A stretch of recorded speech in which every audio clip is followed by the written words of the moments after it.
Hey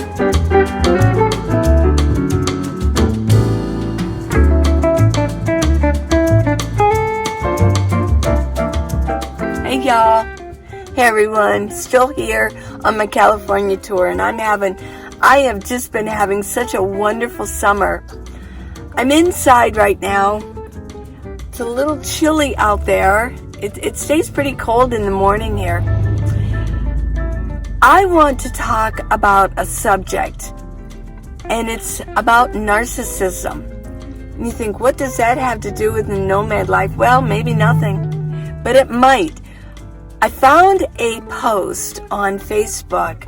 She was a nomad, and she grew up with a narcissistic mother, and she just wanted to talk about it. She made a small video about it, and I've been doing some studying about narcissism recently, so I thought, this would be a good subject. Maybe let's touch on it. I don't know how many nomads might be narcissists, but because narcissists, I don't believe are free-loving like a lot of nomads are. I don't think that would be a hard, fast rule, but it seems to me that a lot more nomads might be running from a narcissist like this woman is. She's a grown woman, and she lived with her narcissistic mother for years and still dealing with her. So what is a narcissist? A narcissist is someone who enjoys using tactics, and I'm going to list those tactics, in order to really be a control person. They want to control their victim totally. They want total control of another human being. They are the ultimate puppet masters.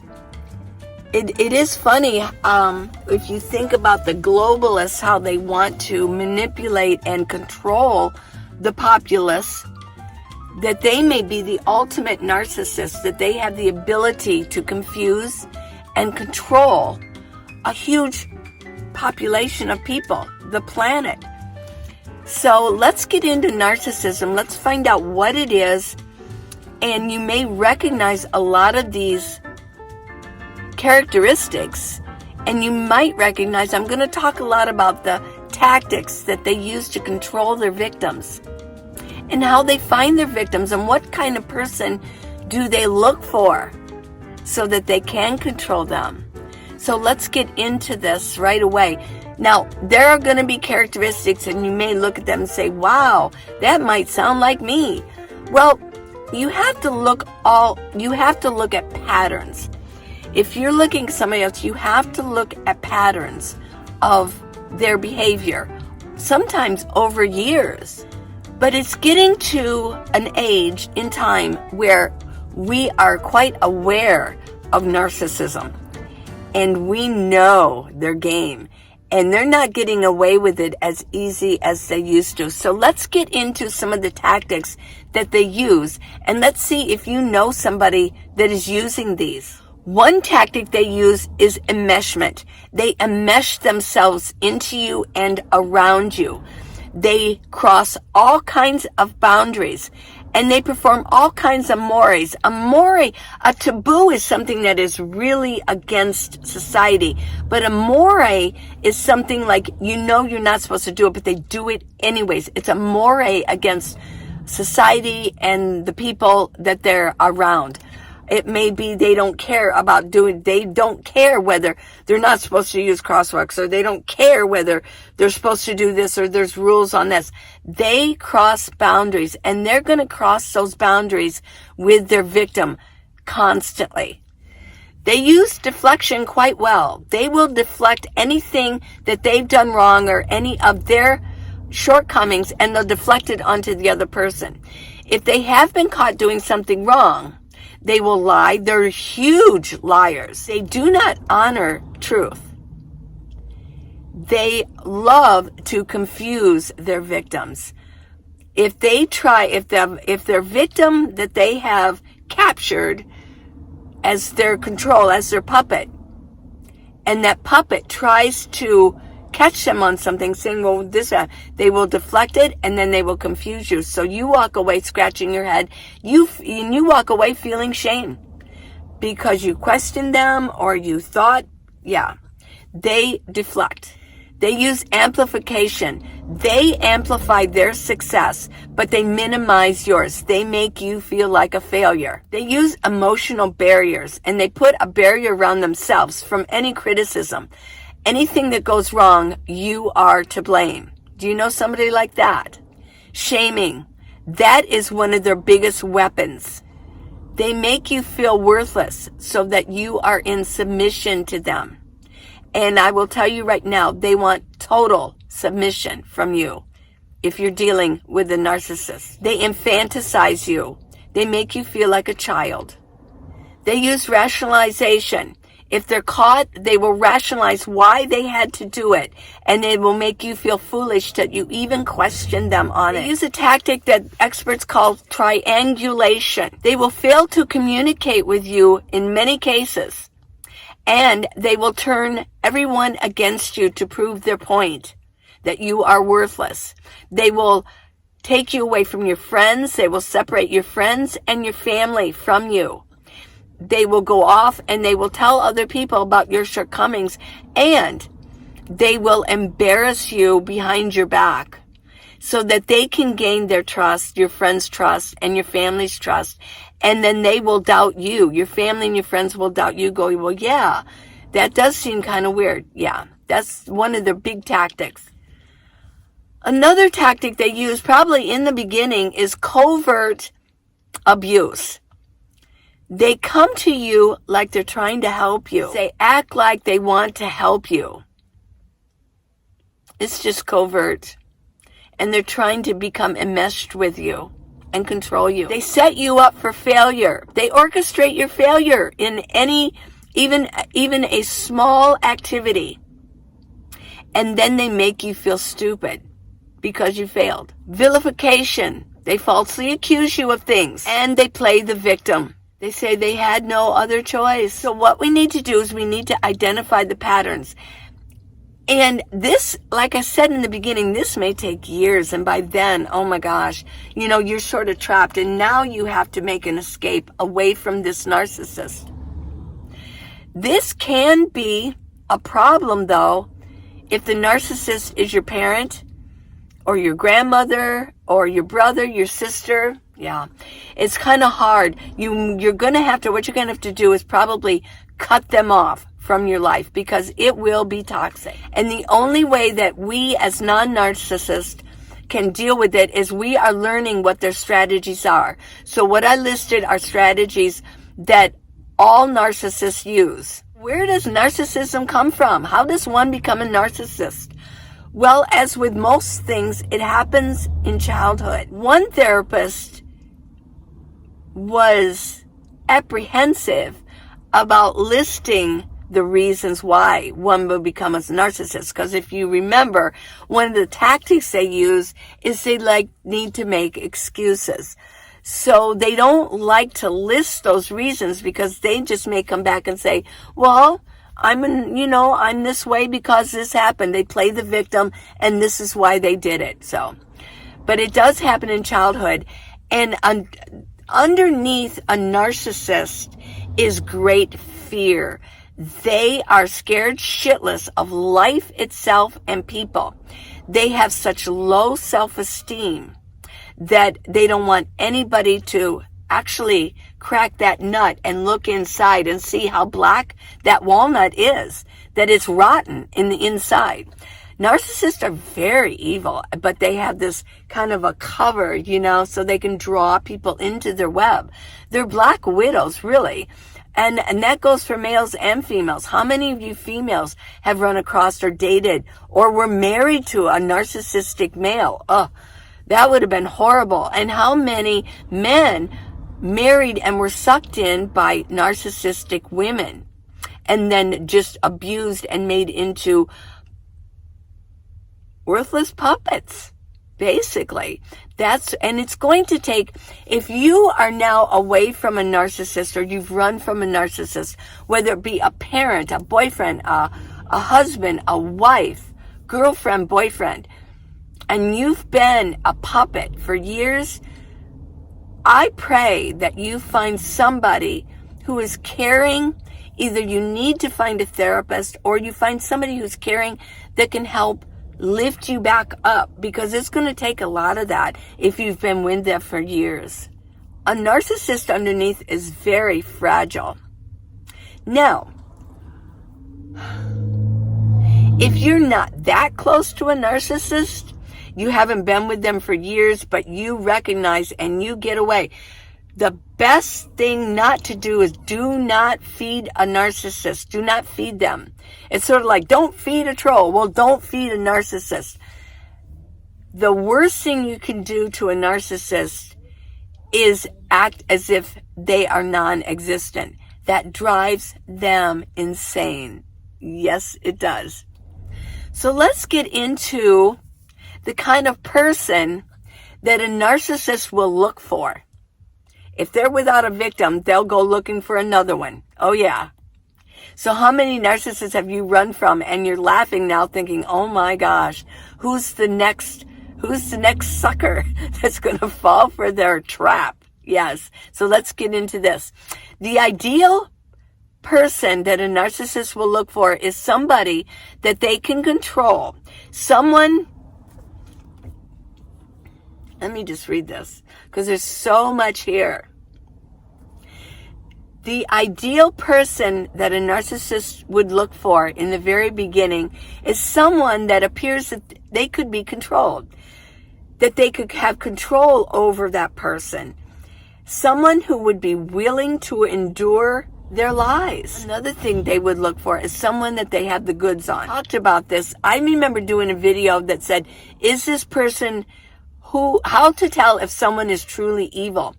Now, an evil person, which a narcissist is an evil person, they will ask a lot of questions and they will probe into your life looking for something that they could put the goods on you.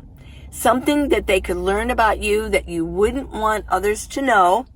It's sort of like you confess something and then they can use it and hold it over your head. And so they can control you. Another type of person is someone who has no boundaries. So people, put your boundaries up. Do you have boundaries? Everybody needs to have boundaries. And you call on somebody if they cross those boundaries with you. Don't let somebody cross your boundaries. That might be, don't just take something without asking. I mean, that's kind of an obvious one. But there's all kinds of boundaries. You have to have boundaries with your children. You have to have boundaries with your friends. There's certain things that would bother you if they did it. If they do cross those boundaries, you need to let them know and call them on it if they ever cross it again. In fact, I would say if you told someone about a boundary that you have and they crossed it and then they did it again, they need to go. They need to go, get out of your life. So they're going to look for somebody that they kind of sense, or they are watching and they say, he doesn't have any boundaries. I can kind of do all kinds of things. And he doesn't squeal about them. A narcissist wants to have all the rules. They would want somebody that doesn't have any boundaries or demands, because they're going to be making them all. They're the ones that have the boundaries and all the demands. Now they're looking for someone who doesn't normally speak unless they're spoken to.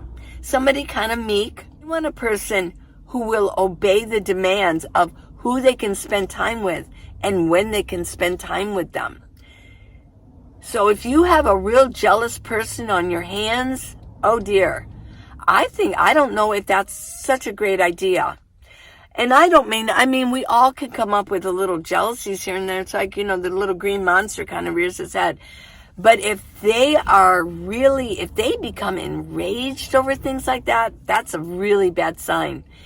And another thing too is they want somebody who would put demands on how much time they spend with your family. That might be including your children, your grown children. If you are divorced, having access to your children so you can have your weekends with them.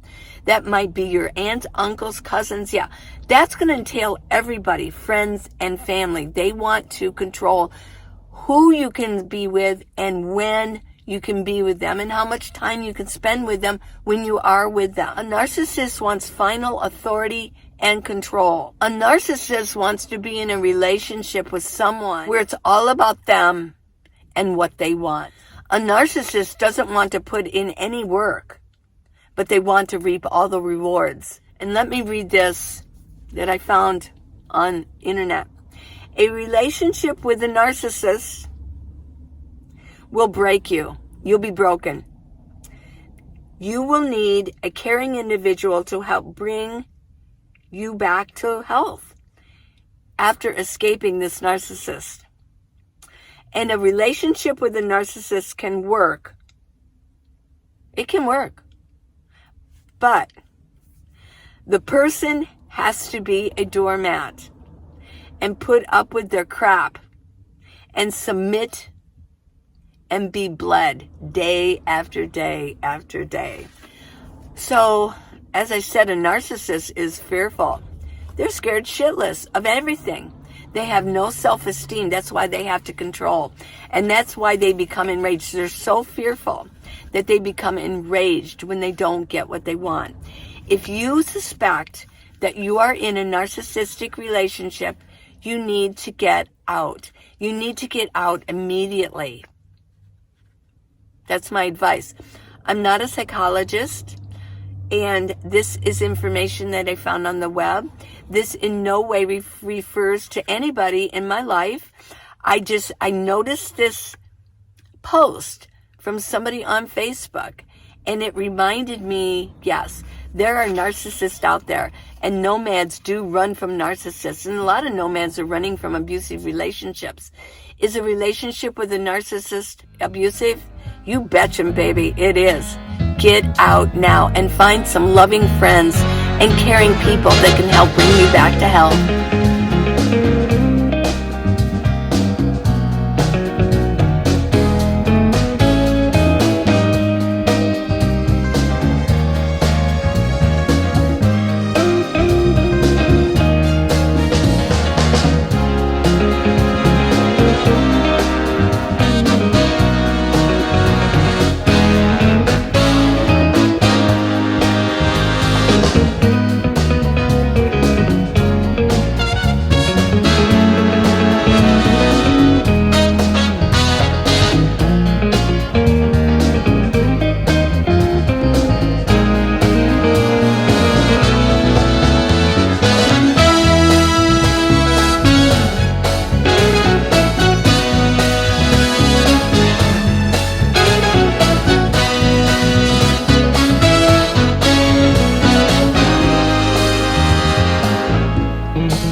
stickers, and I have magnets for sale on there. It helps support me.